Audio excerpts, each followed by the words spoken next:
So we will wait for another 2-3 minutes. Sure. People are joining.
So, good morning, everyone. I welcome you all to the first session of day 5 of our FDP.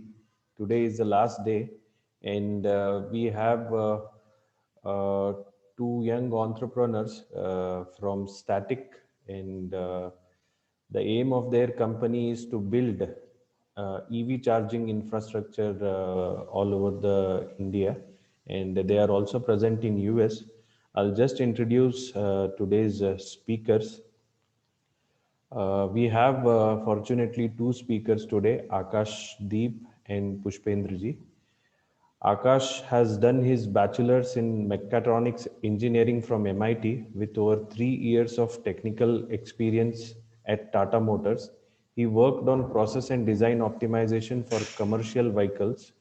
During his education, he was part of research team which was building India's first driverless car. At Static, Akash leads the IoT part, which includes M2M interface and EVSC design. Our next speaker is Pushpendra Vishal Kaushalji. Pushpendra has done his master's in operations management from SIMS Pune. Pushpendra has over 8 years of industry experience, which includes software development, supply chain management, third party risk management, procurement, process automation, and project execution. Pushpendra leads procurement and operations at Static. Pushpendra is a certified project management expert and has been actively involved in process efficiency, improvement, project targeting, better utilization of existing resource, in turn reducing cost and improving margin. So I present you all Akash Deep and Pushpendra.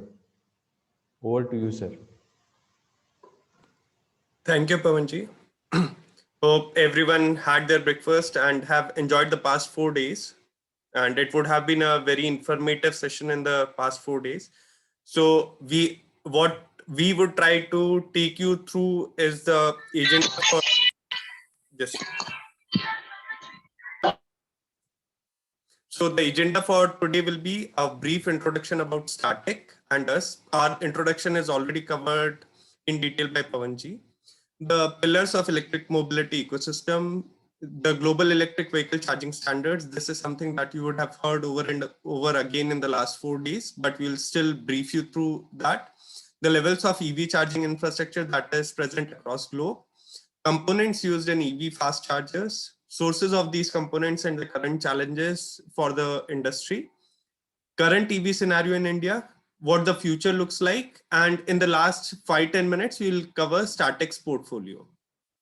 So now proceeding forward, we at Static is a company which is under the brand name, Static is our brand name. Our company name is Sharify Services Private Limited. We are a Indian registered entity, and Static is a US registered entity, which is the parent company for Sharify Services. In India, we were registered in January 20, and since then we have raised close to 2.5 million USD in funding.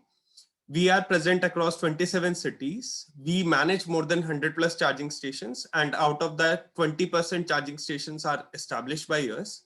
We have delivered over 1 lakh green kilometers, and 15,000 plus charging stations have happened across our platforms.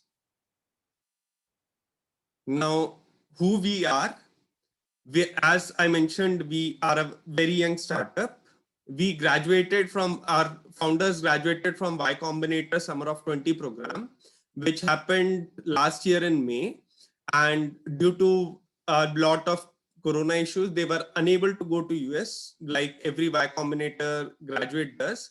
But the same experience was delivered to them virtually, and they are utilizing that experience to ensure that we are trying to reduce the carbon footprint generated by India, so that we can live in an environment which is pollution free. Our aim is to build India's largest charging network, and we are taking aggressive steps towards building that.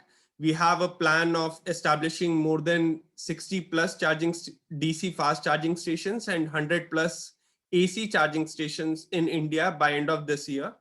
Corona has slightly pegged us back, but the numbers that I have told you are the revised numbers post-Corona, so you can understand how aggressively we are targeting the market and why we plan to make India EV ready.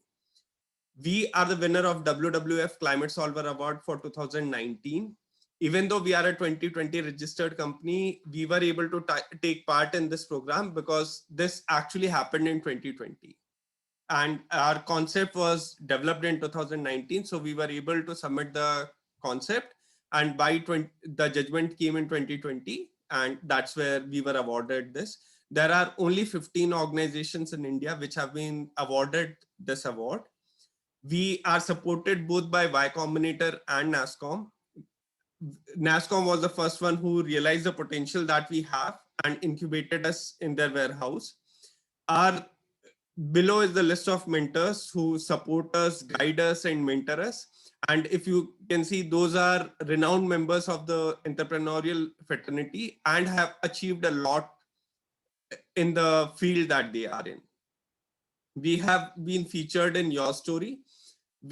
Our founders interview is also present on YouTube. If you will search for Static, you will identify that too. The YouTube channel name is Intellectual Indies. What we do is we are trying to accelerate the adoption of sustainable transport. Why we call it sustainable transport is because we know as on date, it is not 100% carbon footprint free.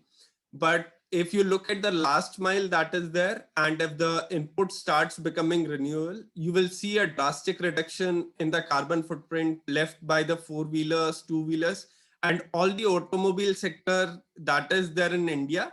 And even the government of India is targeting that by 2030, we should be able to convert majority of at least 25% of the vehicles into electric vehicles, so that the carbon footprint being generated by automobile sector is reduced drastically.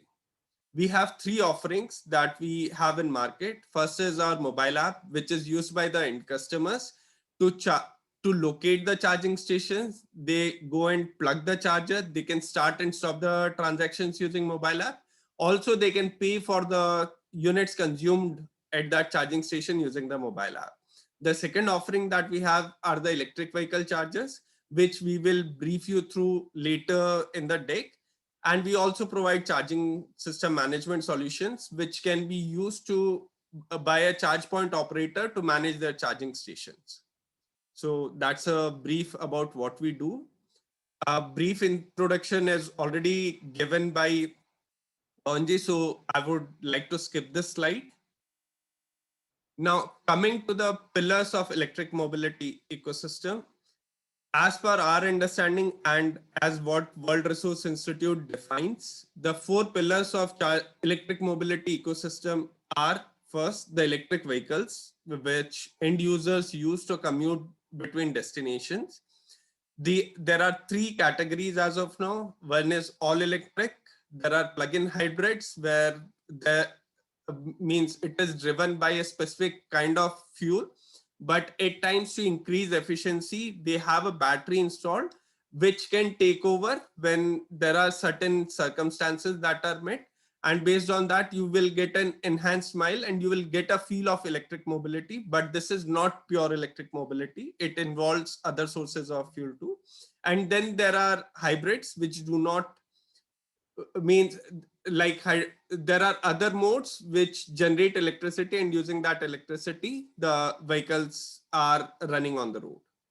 The second pillar, I would say, is the batteries. The batteries used by the electric vehicles, which store the energy, and the energy stored by them is delivered to the vehicle when they are on the go.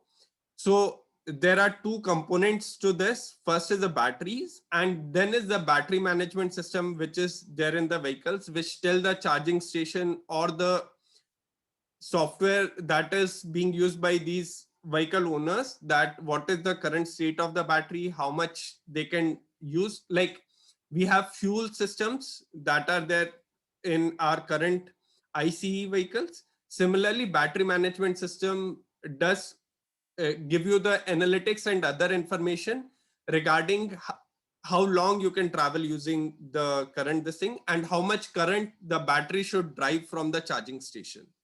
So that's the second pillar. As on date, 40 to 50% of the vehicle cost is majorly from batteries. Now, coming to the third pillar, the first 2 things are something which customer directly interacts with.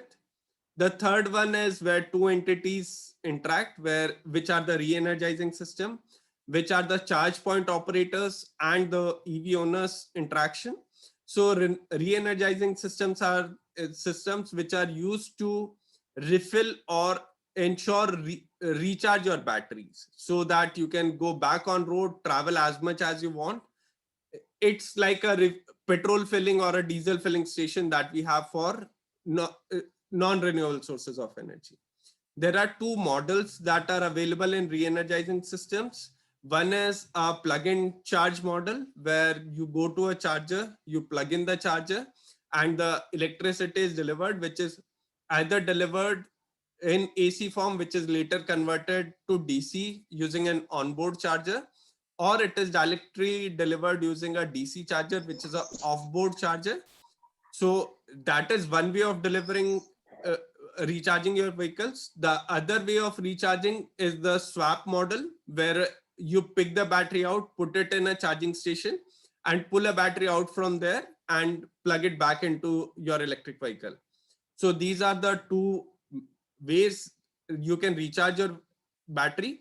There are different pros and cons of these systems. Like the plug and play model ensures better battery life, is more compatible in 4-wheelers because the batteries are pretty heavy and it becomes cumbersome to take them from one place to another.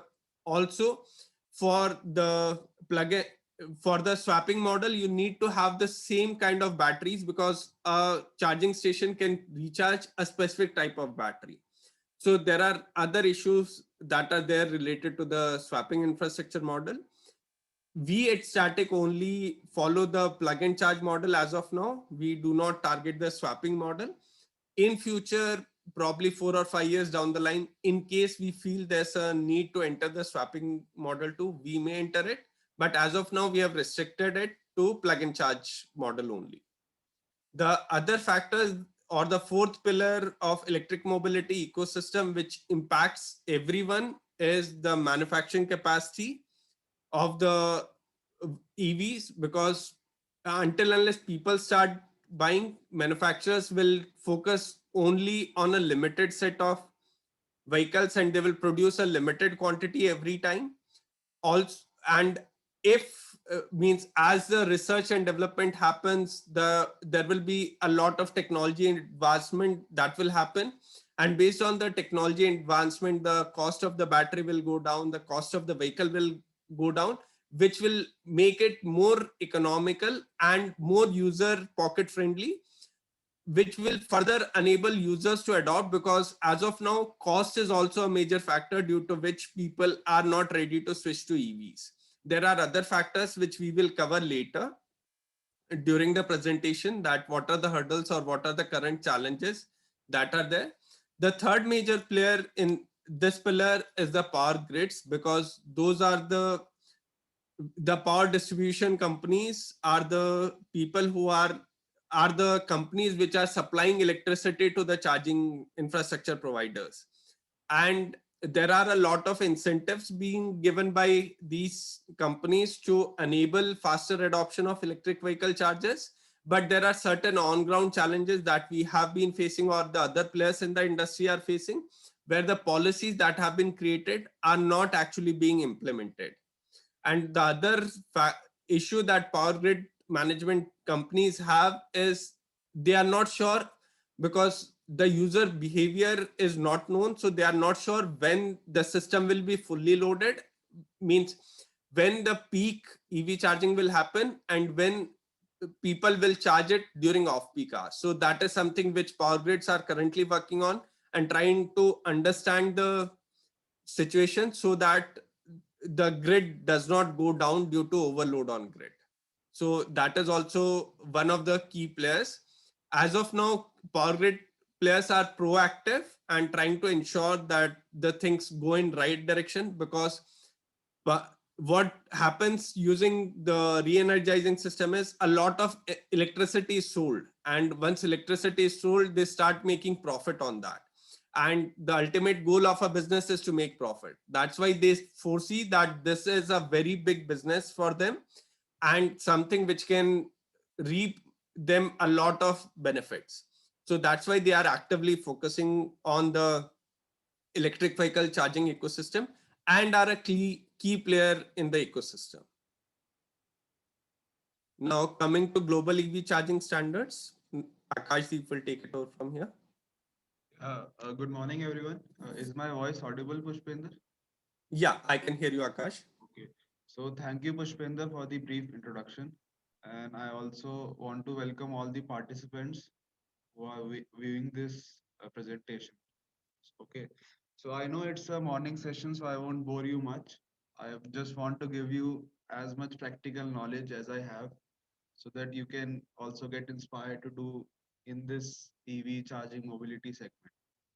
Okay, so I just want to talk about the global EV charging standards that are there, that are being followed by uh, all the industry competitors and all. So first is the AC protocol and second is the DC protocol. So basically, roughly there are four standards that are being used all over the world. First is, if I go to AC charger, first is the J1772 or Type 1 AC charger. So it has 5 pin. These 3 pins, the lower 3 pins are for the single phase supply, and the top 2 pins are for the communication protocol, that is PP and CP. I'll let you know in detail after this slide. Second is the Type 1 in US. That is also a 5 pin. That is also meant for single phase supply. The third one is the Type 2 connector. In India, we are using this type of connector now. Okay, is my voice audible? Yes, it is audible. Okay. Someone is mentioning your voice is too low. No, it is fine, I think. Okay, okay. No problem. Okay, so I was talking about Type 2 connector. So in India, we are using this connector. This has 7 pin. The below 5 pins are for three-phase supply. and the above two pins are for the communication, as I told you, CP and PP. So in our chargers, what we have made, we have used this type 2 connector. Now the last is GBT in China. It is also a 7-pin AC connector. So these are different standards for AC connector. And in India, we are following the type 2 Mennekes connector. Now I want to focus on DC. So there are also 4 standards in DC as well. So first is the Shademo. Okay, so this standard is used in Japan. It has only 4 pins. The 2 pins are for DC plus and DC minus, and the other 2 pins are for the CAN communication, CAN high and CAN low. Now, if I come to second, that is CCS1. This is used in US. It is a 7-pin connector. The below 2 pins are for DC plus, DC minus, and the above 5 pins are for the AC charging. So CCS means combined charging system. So it can do both AC and DC charging. So that is the future. Uh, the next is CCS2. So this connector is also used in India. So we have also in-house DC chargers. So we are also following CCS2 protocol. So it has 9 pins. The 2 pins are for DC plus, DC minus, and the above 7 pins are for the 2 pins are for the communication, and the rest 5 pins are for the 3-phase supply. The last one is the GBT standard. So this is being followed in China mostly, but the first few cars that were launched in India, that were E-Verito and Tata Tigor EV. So both these cars have GBT standard. But right now, the other car manufacturers who are coming with their latest models, they are approaching CCS2 connectors because it can support both AC and DC charging. So that's why I told you the CCS is the future, and we are also focusing to develop chargers that follow CCS protocol. Uh, Pushpender ji, next slide, please. Okay. So now these are different levels of EV charging infrastructure which are currently present in the world. So now these level have been defined by the average power delivered by the charger. Okay. So in India, if I come to level 1 charging, so the average output is 3.3 kilowatt. So the time taken for the battery to like to charge 50 kilowatt of battery, it will require approximately 15 hours. So that is considered to be a slow charger. Level 1 is a slow charger. Now coming to level 2. Now level 2 delivers 7.5 kilowatt. So it comes into fast AC charging category. Okay, so right now in the market, if I compare about Nexon EV, E-Verito, so Nexon EV can take up to 3.3 kilowatt of AC, and E-Verito can take up to 2.2 kilowatt. So both these cars, they are compatible with slow AC chargers because their AC input has been limited to 3.3 kilowatt and 2.2 kilowatt. Now coming to level 2, uh, there is one car in the market that is MG ZS EV. So that car input capacity is 6.6 kilowatt. So that car can be charged by a level 2 fast charger. So the battery of the ZS EV is around 45 kilowatt, and so in around 4 to 5 hours we can charge the full battery through level 2 charger. Now the second is maximum level 2. So it can provide up to 22 kilowatt. So right now we don't have any Indian car which can take more than 6.6 kilowatt or 7 kilowatt. So right now level 2 chargers are not there in India, the 22 kilowatt chargers. Now coming to DC current type. So there are also 3 levels in DC. The level 3 is slow charging, and level 4, level 5 are fast charging. So the level 3, the average is 50 kilowatt, and in level 4 and level 5, the average is 150 kilowatt and 350 kilowatt. So currently, like at Static, we have built 50 kilowatt CCS chargers. So if I give you an example, the battery size of ZS EV is 44.5 kilowatt. So if I charge my ZS EV through the level 3 DC charger of 50 kilowatt, so it will take around 50 to 55 minutes to fully charge the vehicle. So currently, in future, we are looking to make 150 kilowatt, 350 kilowatt because the battery size will also increase in coming future of all the EVs. Right now, the maximum is 50 kilowatt, and 70, 80 kilowatt which are upcoming models like Mercedes EQC and Jaguar I-Pace, which will be coming, like with some have launched, but they are not being in production right now. So for that, we will be using level 4, level 5 DC chargers. Pushpender, next slide, please. Okay. So now this is the basic overview of what are the components that are used in a electric vehicle fast chargers. Okay. So these are the basic components. I won't go into detail. I'll just give you a basic overview. So first is the three-phase input supply. So in the DC chargers, the average current rating is around 100 amperes. Okay. So we need a device protection. So we currently use RCCB. It's a residual current circuit breaker. It is basically used so that it is to prevent electric shock if someone is using. That's why RCCB is used. Now, second component is the rectifier power module. Now, this is the heart of the DC charger. Now, the question must have arisen in you that what is the difference between AC and DC charger? Okay, so there are two different chargers. So in AC charger, the input is AC and output is also AC. That's why it is considered as a slow charger. But that is not the case in a DC charger.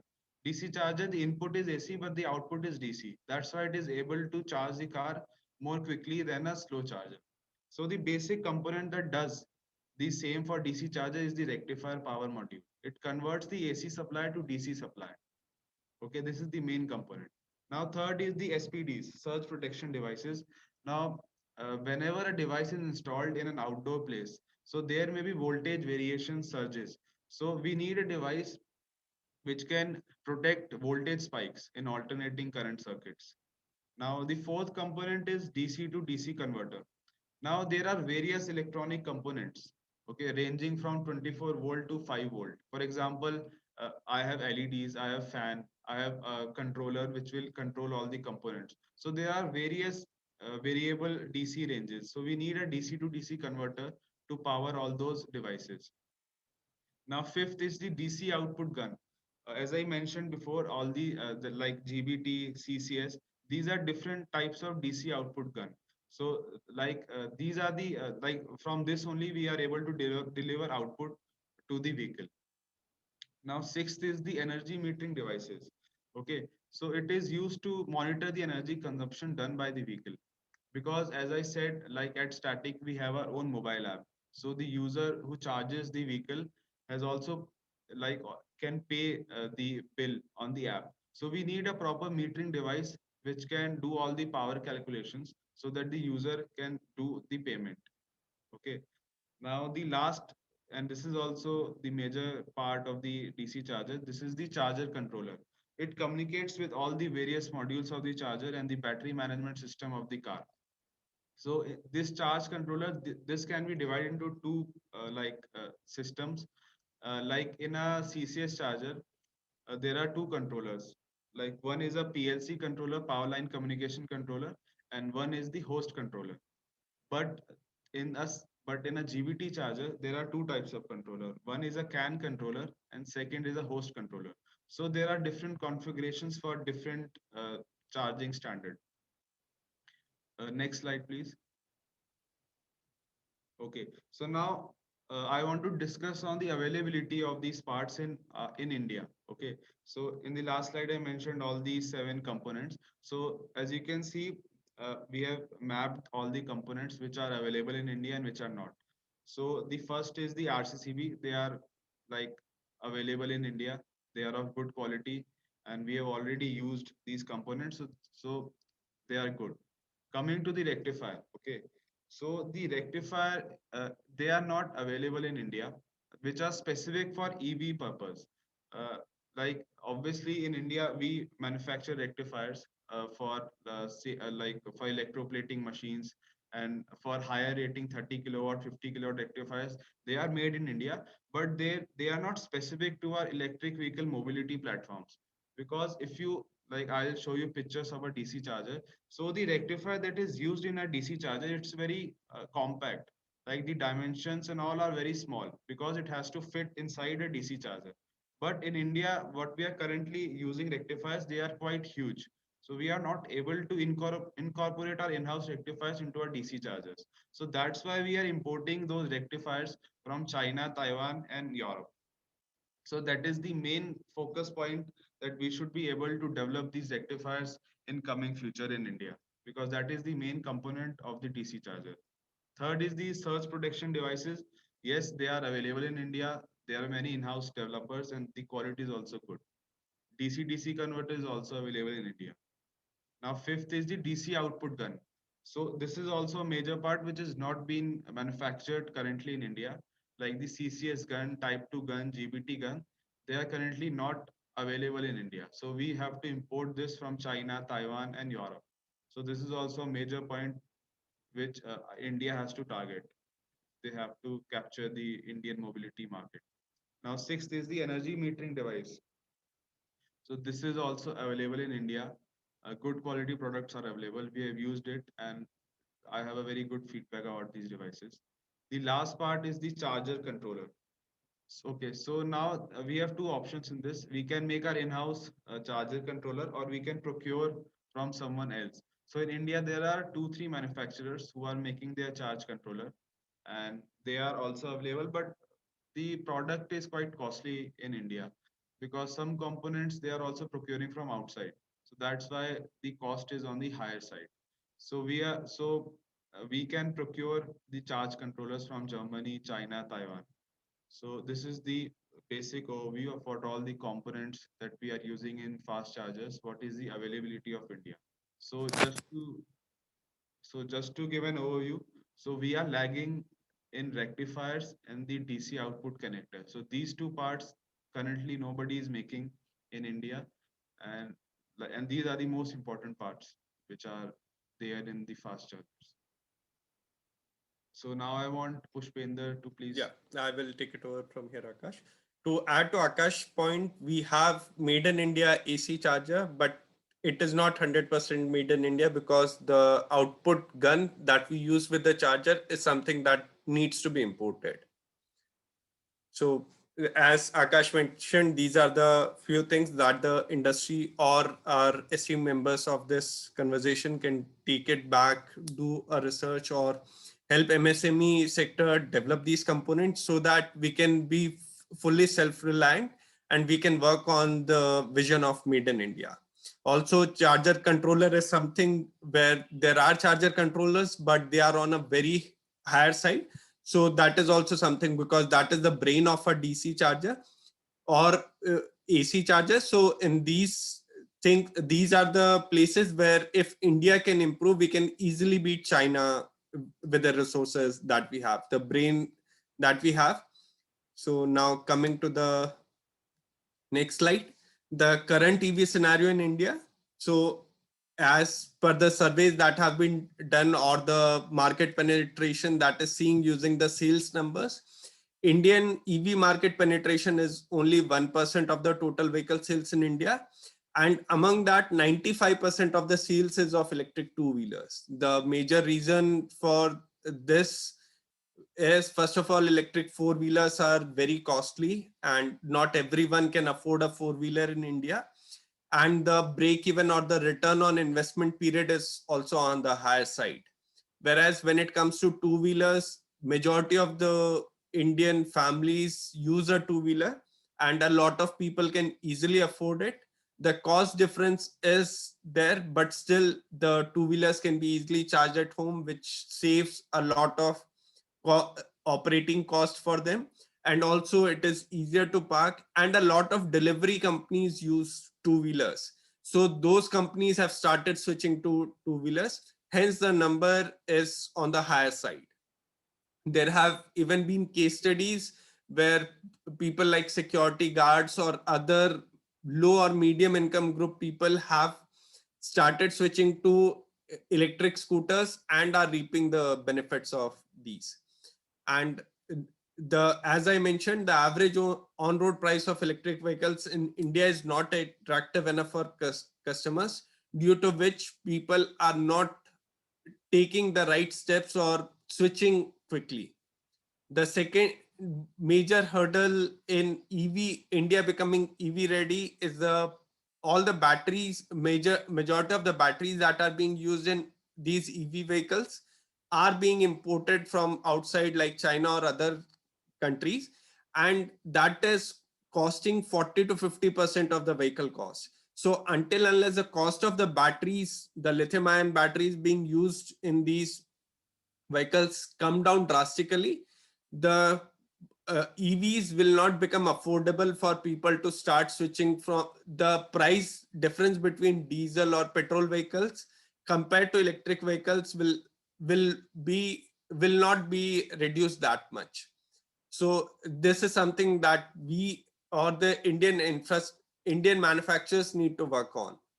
Now, the third major reason why people do not adopt EVs, or the numbers that we see on top is on the lower side for four-wheelers, is the charging infrastructure is inadequate.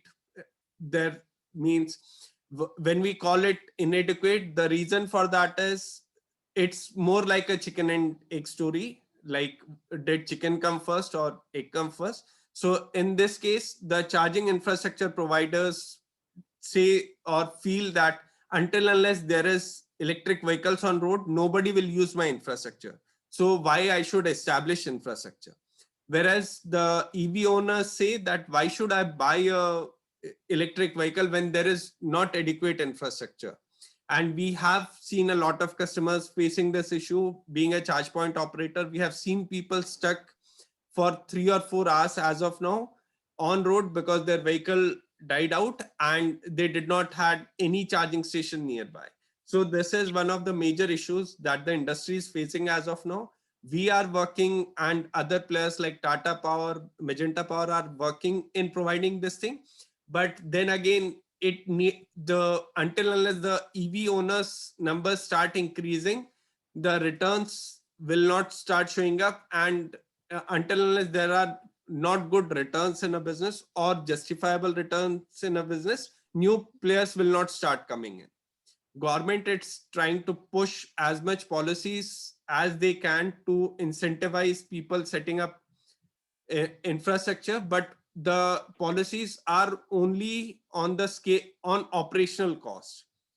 You do not get a lot of benefits when you actually establish a electric vehicle charging station. What you get is the EV tariff is lower, which is also for end customers. So that is something that the government need to focus on too, that they should incentivize the charge point operators too, so that they can establish many more many more stations, and people can start feeling secure that they can drive a EV anywhere in India, because electricity is something that is available across India apart from the rural area. But still, a lot of the majority of the rural areas are tapped. Now, coming to the another reason for inadequate charging infrastructure is India follows two DC standards, GBT and CCS. And a lot of money that has gone in till now is in GBT chargers.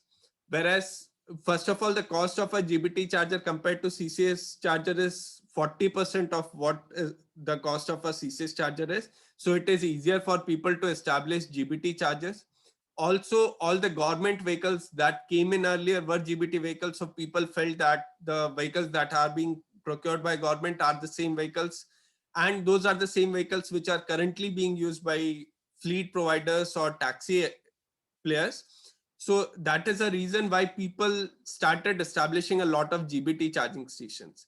But the majority of the passenger vehicles or the vehicles that are used by people for intercity commute and other long distance rides are CCS vehicles.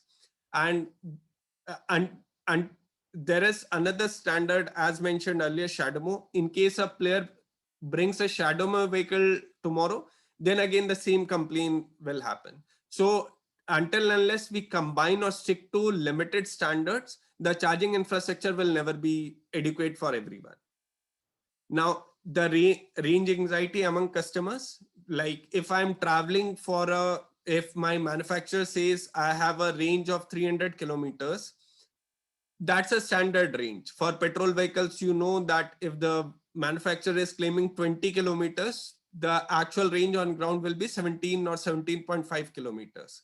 But there is adequate infrastructure. So even if you reach a specific this thing, within 5 or 10 kilometers, you will find a charging station, or a petrol filling or a diesel filling station, which is not the case as of now. So what happens with EV owners who have recently bought, they assume that the range quoted by the manufacturer is correct, and they do not see that the range that they have in vehicle, when they actually reach, they fell short by 20 or 30 kilometers. And because these vehicles do not have an alternate source of generating energy which can take them for that next 20-30 miles, they are stuck. And even if they want to charge using a normal AC charger, it takes 6 to 8 hours for them to charge it to reach a fast charging AC station. So that's why people avoid using it as of now for intercity travel or places where they feel that they will not find a EV charging station. Also, because the industry is in a nascent stage and the products are being developed, there are a lot of charging stations which are not functional due to either power failure or a component failure in these charging stations, which again makes people anxious, because even if they reach a fast charging station and the charging station is not working, then they again face the same issue, that they will not be able to take the vehicle any further, and they would have to spend the time to charge that vehicle using a slow charger. And that is again a reason why people do not want to switch to EVs. And this is something that the charge point operators or companies like us are trying to do.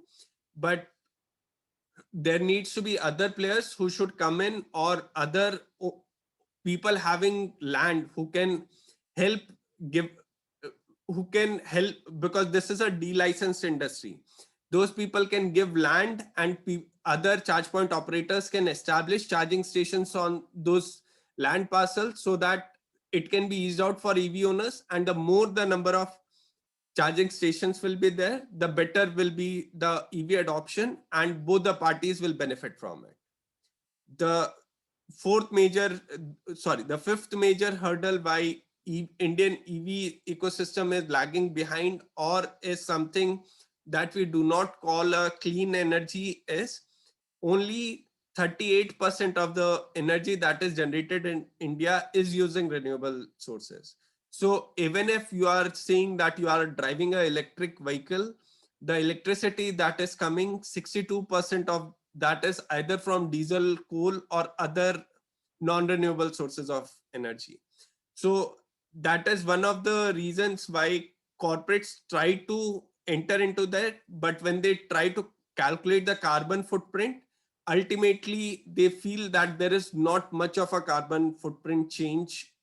There is a carbon footprint change at the end level, but when we look at the overall chain, the carbon footprint level is not drastically reduced. And this is something where solar, hydro, and tidal energy is something which can help generate a lot of renewable energy. And once this number flips, once we move to 30 or 35% of non-renewable energy and 62 to 65% of renewable energy, then we will start seeing a lot of benefits, and our overall carbon footprint will go down, and we will be helping reduce the pollution, and we'll start breathing clean air, and the generation that will come will have an environment which is self-sustainable. Now, what currently government is doing, government has launched faster adoption and manufacturing of hybrid and electric vehicle schemes, also known as FAME schemes. There has been FAME 1 and FAME 2, both have been launched, where they have they have allocated a lot of budget to incentivize the state governments and the DISCOMs, or the power distribution companies, so that they can provide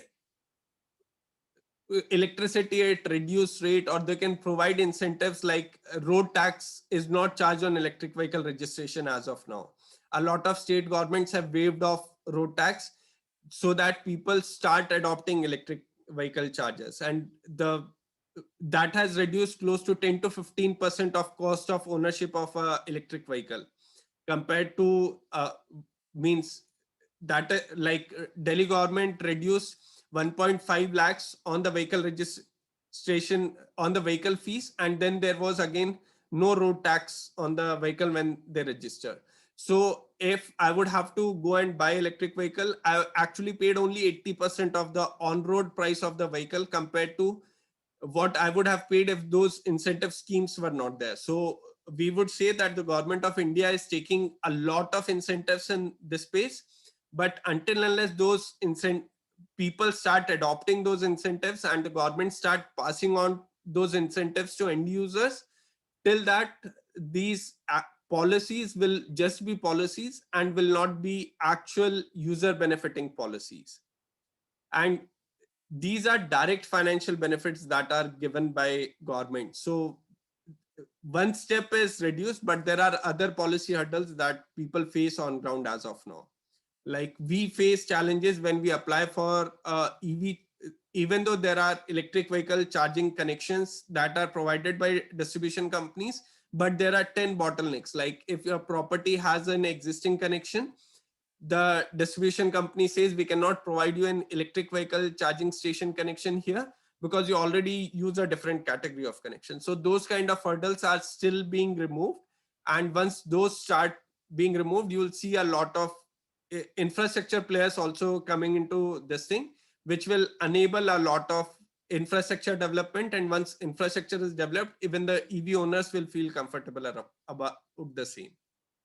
These FAME schemes also incentivize MSMEs to develop certain kind of components, or it helps MSMEs to do R&D on batteries or the components that are needed by electric vehicle charger, either by electric vehicle chargers or by electric vehicles itself.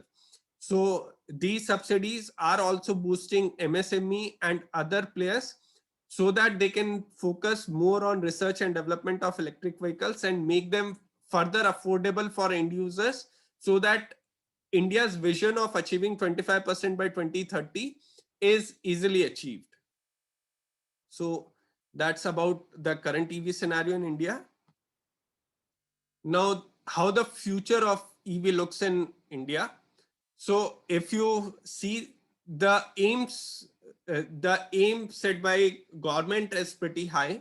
The National Mission of Electric Mobility, which falls under Government of India, has launched a National Electric Mobility Mission Plan, which is NEMMP 2020, with an aim to invest 140 billion INR in the next 8 years for the development of electric vehicle infrastructure, which includes both the electric vehicles and the electric vehicle charging infrastructure. The majority of the state governments have decided that they will only procure electric vehicles for the fleets that they are using for their own delegates. The Delhi government, like Arvind Kejriwal ji drives an MG Electric, Nitin Gadkari ji drives an MG Electric, and government is taking sufficient measures to ensure that everything that they can do, they should be the leaders in the industry. They are trying to ensure that they set the example so that people can start learning from them. And that is what the government is trying as of now. A lot of state governments have said that 20% of their buses will be electric vehicles by next 3 or 4 years. And such kind of measures are being taken by the government.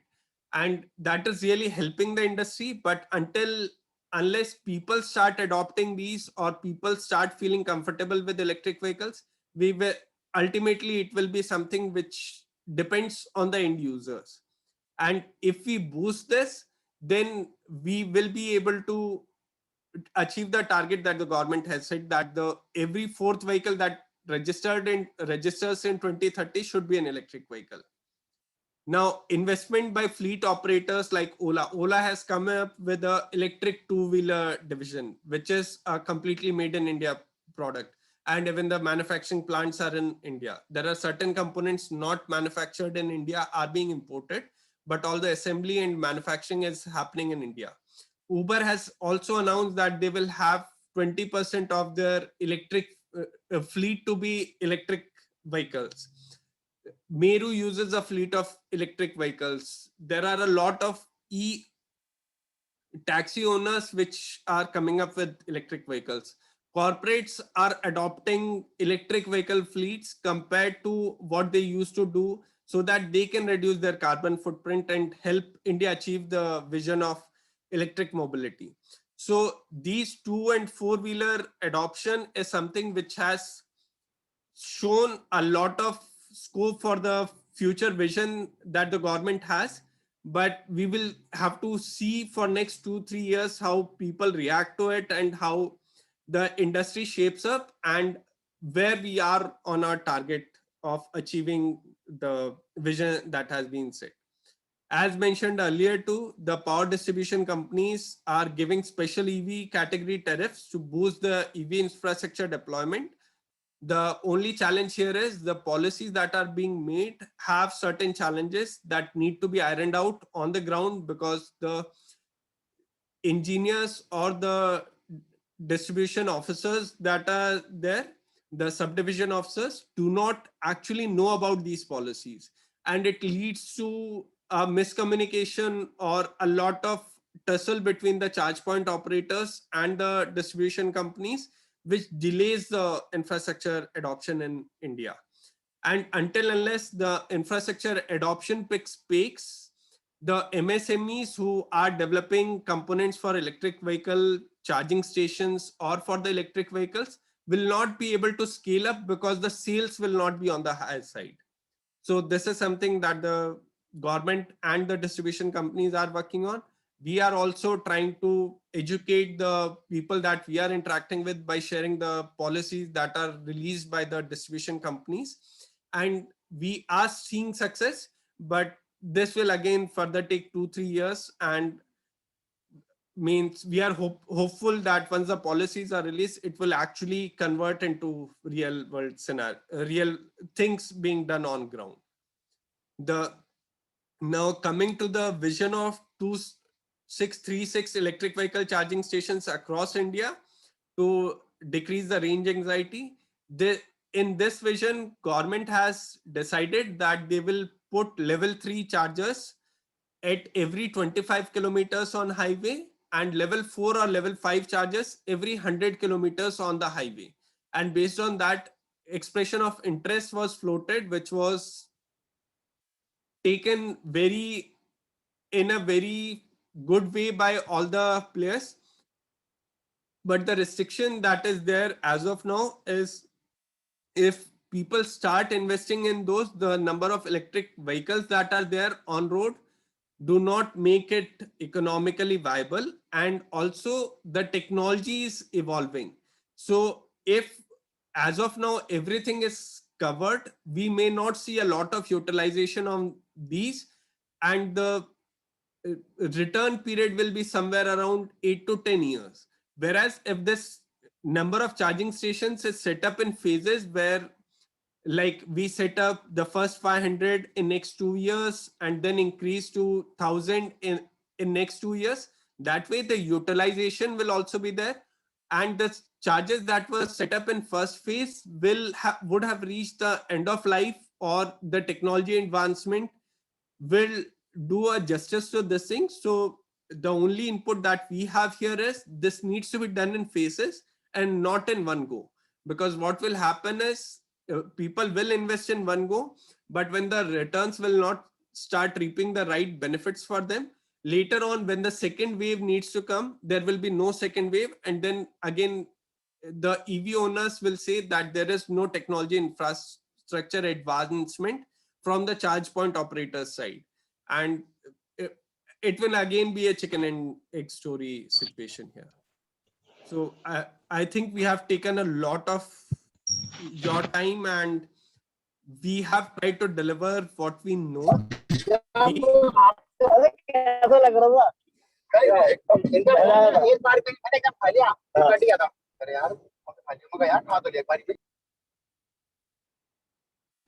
Yes, continue, sir. So that's all from our end as of now. We'll open the floor for questions. The only thing that is left with us is the static product portfolio, which we would like to cover at the end of the session, so that people do not feel it to be a marketing slide or marketing strategy.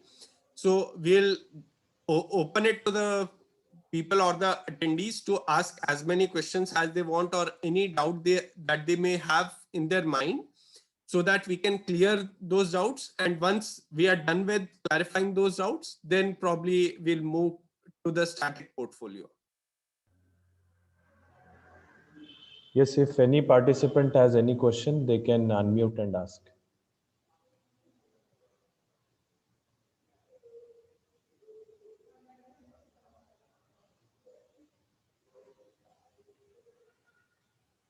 If there is any question, you can either unmute and ask or type in the chat box.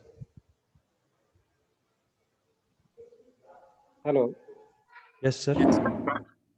Yeah, sir, I have one clarification regarding battery storage. Yes, Mahadev, sir.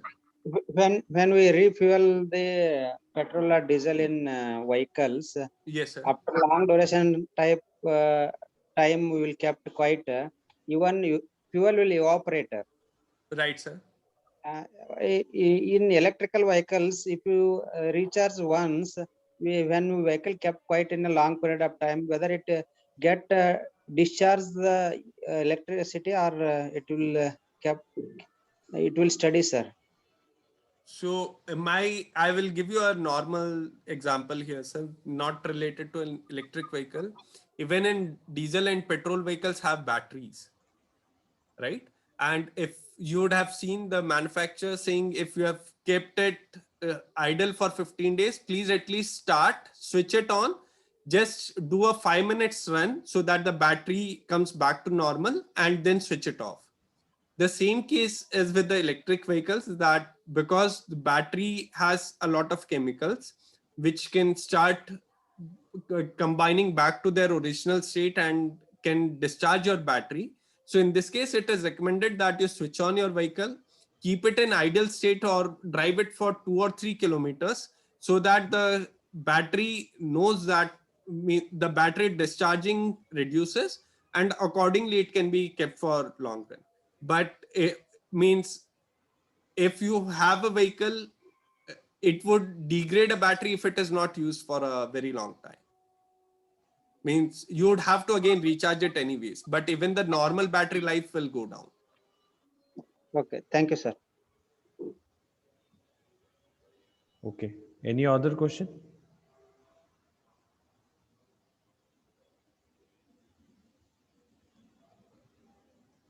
I think there are no questions. Okay. So you can continue, sir. Akash, over to you. I think Vikas. Sir, there is one question. Yeah. I have a question. Why government not providing extra facilities at the petrol pumps or charging stations? There we can use solar energy also at the top of the petrol pumps. Vikas ji, that's a very nice question. Government is not against providing facility at charging stations. Government is trying the best that they can do, and IOCL is one of the front runners in this, that a lot of IOCL petrol pumps already have charging stations. There are two things that I would like to highlight here. The first thing is, if you look at the fast charging infrastructure, at least 15 to 30 kilowatt is needed per hour for a DC vehicle to be fully charged. Okay. So if the vehicle is getting fully charged in an hour, would you yourself like to stay on a petrol pump doing nothing for an hour? That is the first question. The second question that is there is, will the solar power plants that we are trying to put on these petrol pumps, will they be sufficient to generate the kind of electricity needed? So the two things that are there is, the petrol charging stations are coming up with plug and play model, but the better or the more successful model there is the battery swapping model.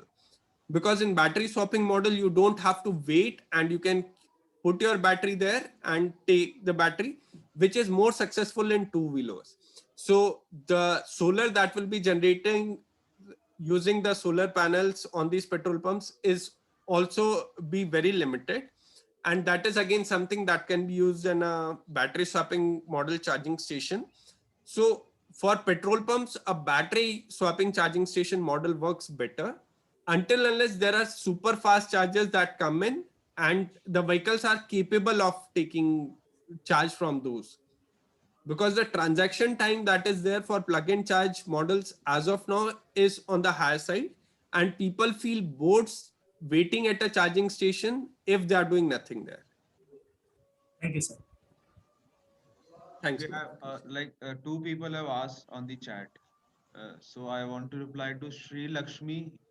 Okay, so her question is, will electric cars get cheaper, and can we charge electric cars at home? So the electric cars, the major cost component which is expensive is the battery. Okay, it is the 60% of the car cost. So in future, as the production increases, the battery cost will come on a lower side. And if India like manufactures its own, if starts manufacturing its own battery, then obviously the price of the car will decrease. So yes, the electric cars will get cheaper. And the second part is, can we charge electric cars at home? Yes, we can charge electric cars. The car manufacturers, they also give the owners the home chargers. So where you can plug that charger into that 3-pin socket. It takes up to 3.3 kilowatt. So yes, you can charge the electric vehicle at your homes. Pushpender, can you answer to Amit Atri? Sure.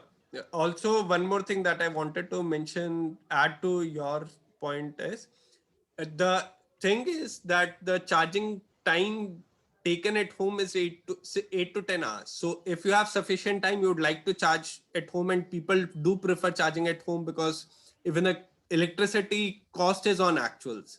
Whereas when you are out of your home or at any other place where you need fast charging, that is where the fast charging infrastructure comes into play. Now, coming to Amit's question, as of now, licensing is not required. It's a delicensed market. Anyone having space can set up a charging station, and government does not says anything. The only thing that you need to ensure is the electric vehicle, the charging connection that you have, or the electricity connection that you have, is of the proper category. Certain governments, certain power distribution companies allow domestic connections to be used for EV charging when being used as a commercial activity. However, a lot of discom distribution companies either say you should have a dedicated electric vehicle charging category connection, or you should use a commercial category connection to provide electricity to other people. There's no license required. The only thing that is required is the proper electricity connection that you should have. Now, coming to question from Pooja, anyone can set up a charging station. It can be a private firm. We are a private firm. We set up our own charging station. Tata Power is someone who's setting up their charging station. Magenta Power is something, a private firm who are charging their own charging station. As of now, EESL is a government body which is also into this thing, or the NTPC or other players are entering who are setting up their charging station. So it's not a restricted market. Anyone, be it a private player or be it a government body, can set up charging infrastructure that's completely free. Means there's no licensing or no red tapeism involved there. So that's the next question there. Anyone else who may have any questions?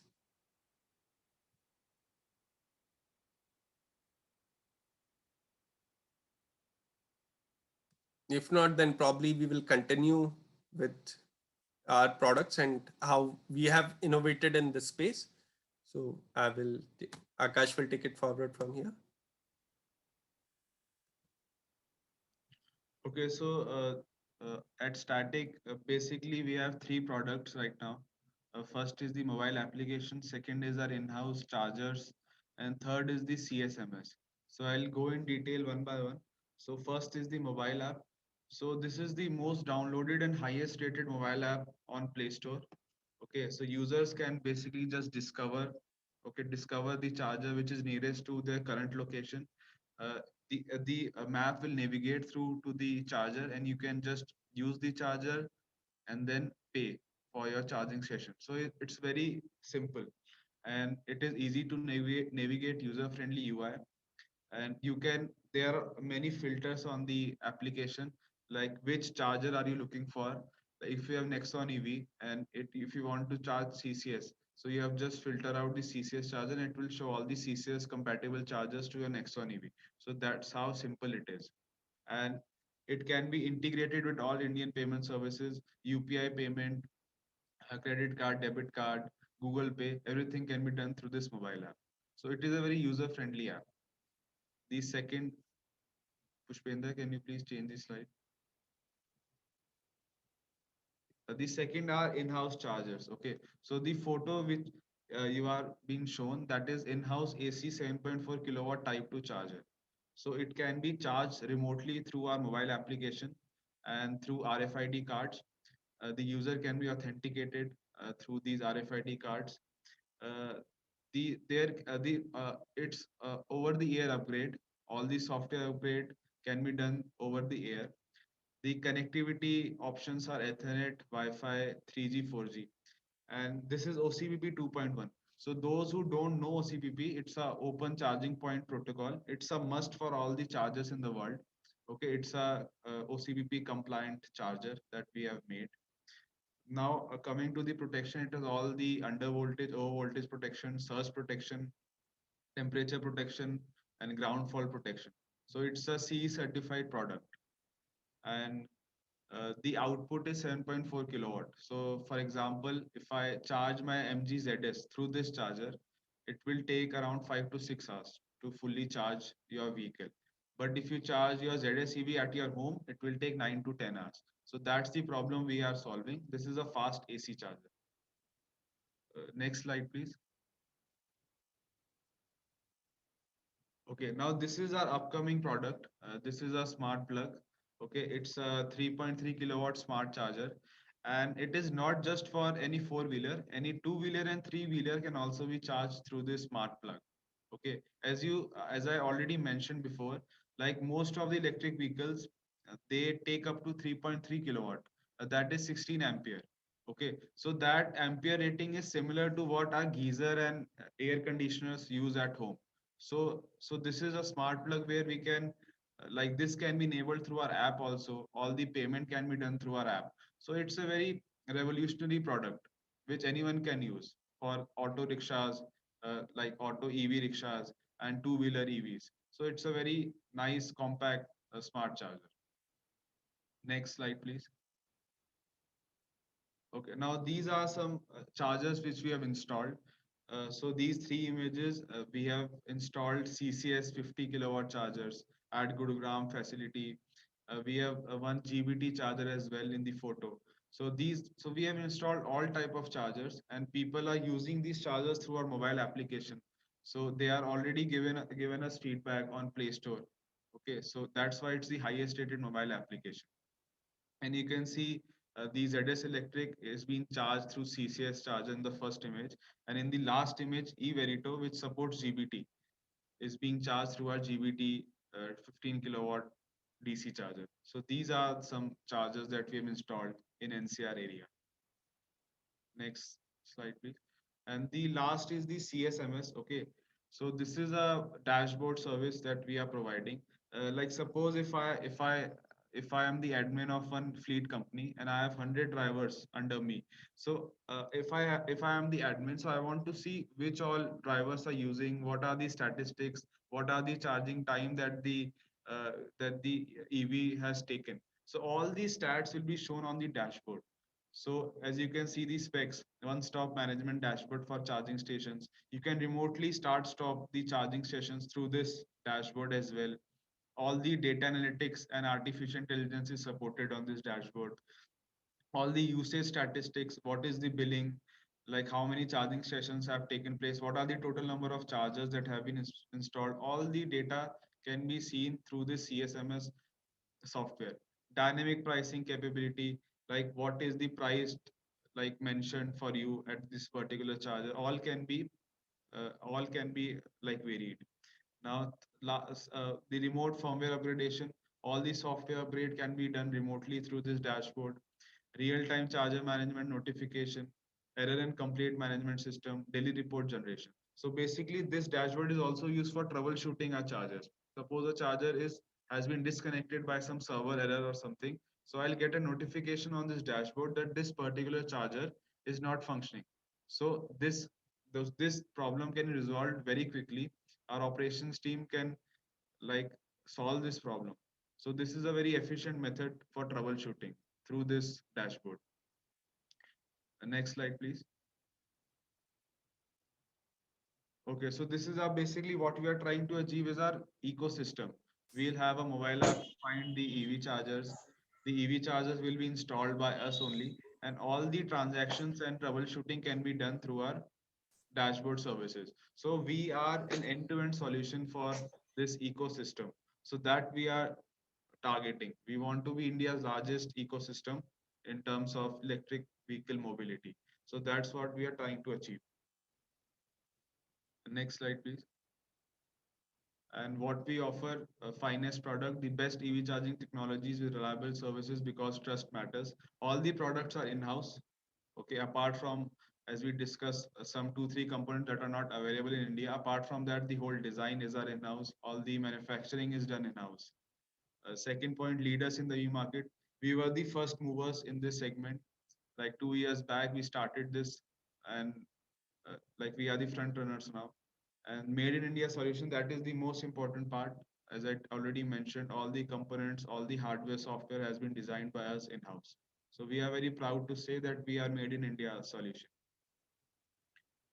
Next slide, please. That's all, Akash. Okay. So yeah, so that's all.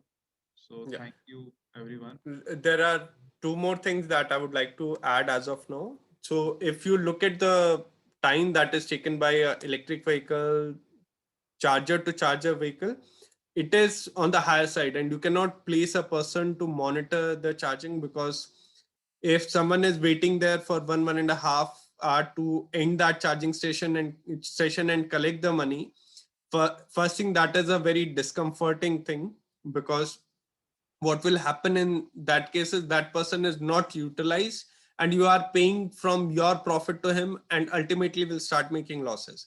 And if you place too many chargers as of now on a single place to justify the money that you are paying to that person, then the charges that are put in that single place will be not utilized properly, and ultimately again you will lose. So that's where the mobile app or the charging management system helps, because this enables user to do everything on their own, and they cannot take the vehicle, they cannot charge their vehicle until unless they pay for it.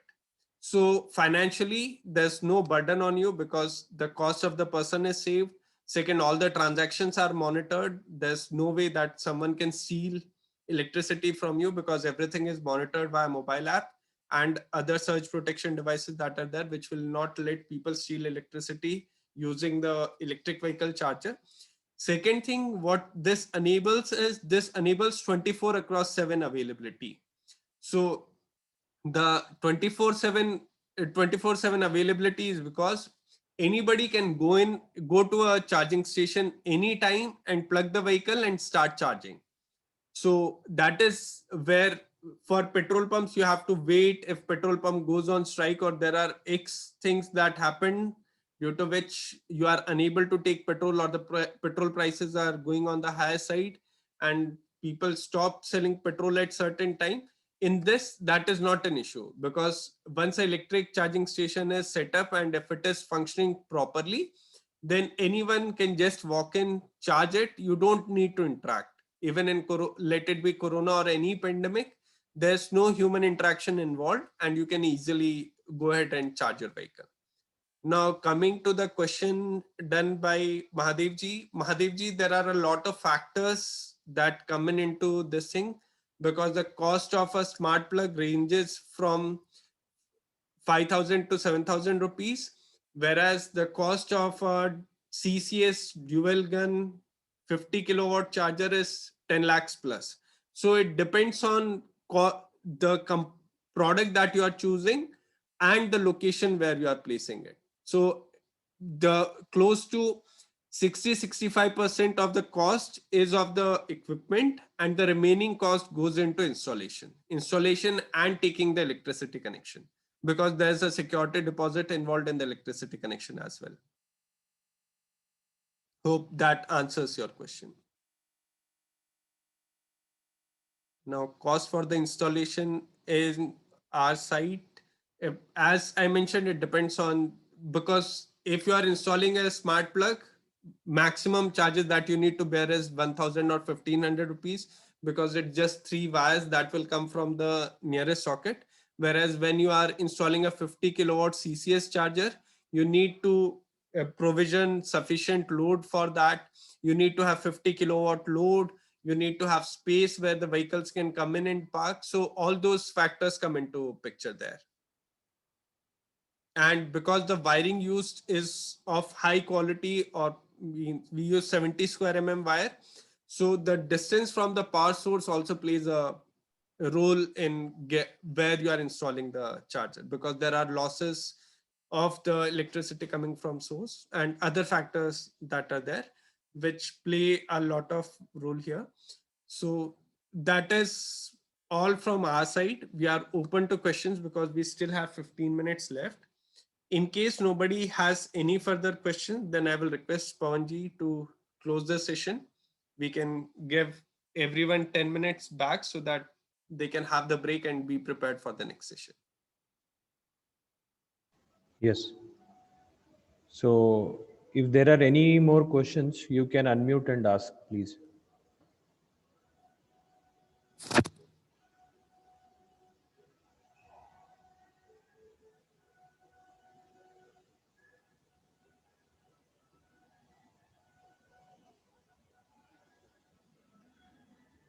Any questions?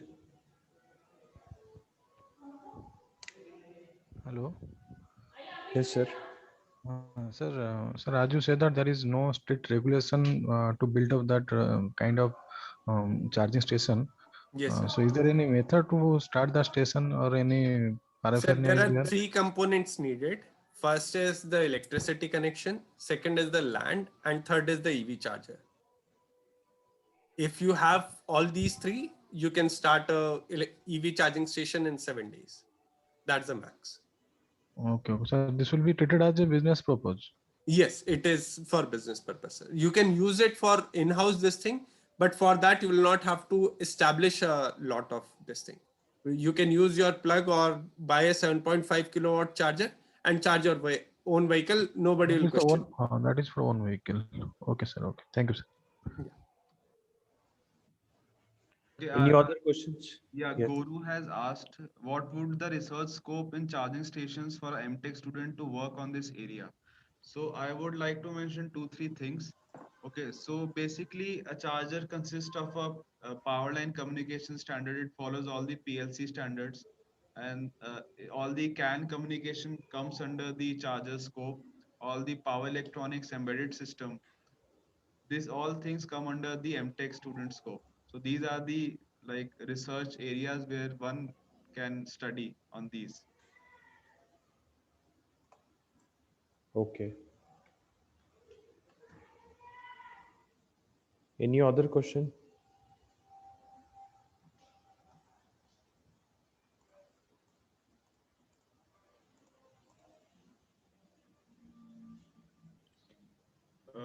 Subhash has asked, sir, any precautions to be taken in charging station?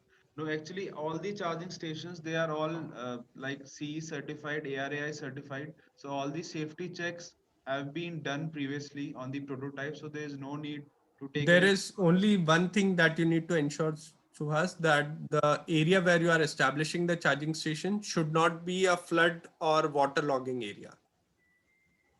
That's the only thing. Apart from that, rest everything is already taken care in the charger.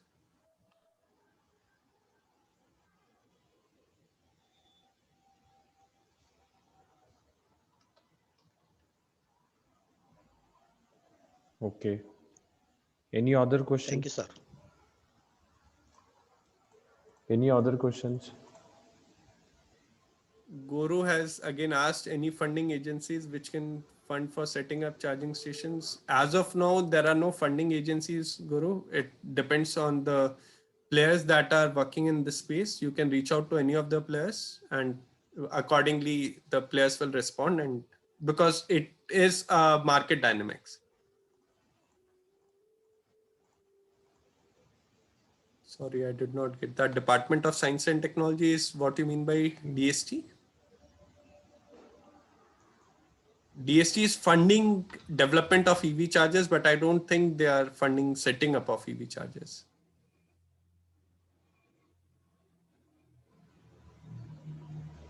The only government body which is setting up EV chargers on its own is EESL.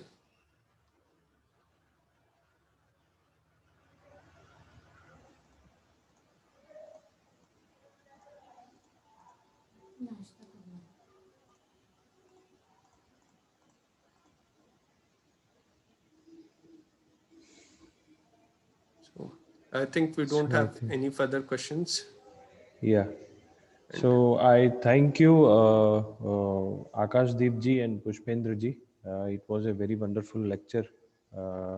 Thank you for agreeing to deliver a lecture at our FDP. Thank you very much. So I think we should end the session here.